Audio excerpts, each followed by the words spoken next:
सध्या हिवाळा सुरू आहे, बाजारामध्ये मस्त ताजा हिरवा मटार उपलब्ध आहे. मग असा विचार केला तुमच्यासोबत सुद्धा मटार कचोरी कशी बनवायची त्याची रेसिपी शेअर करूया. तर आज आपण बघणार आहोत अजिबात मैदा न वापरता गव्हाचं पीठ वापरून मस्त ताजा हिरवागार मटार वापरून मिनी कचोरी कशी बनवायची ते बघणार आहोत.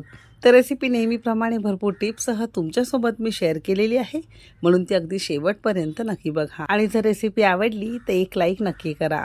चला तर मग वेळ न घालवता रेसिपीला सुरुवात करूया. सगळ्यात पहिल्यांदा रोजच्या वापरातल्या गव्हाच्या पिठाची एक आपण कणिक भिजून घेणार आहोत. त्यासाठी मेजरिंग कपने 1.5 कप आणि वजनी म्हणाल तर साधारणतः 300 ग्राम प्रमाणात अगदी रोजच्या वापरातलं गव्हाचं पीठ आपण इथे घेतलेलं आहे, जे आपण चपातीसाठी पोळीसाठी वापरतो. तुम्ही मल्टीग्रेन आटा सुद्धा वापरू शकता, आणखीन जास्त हे पौष्टिक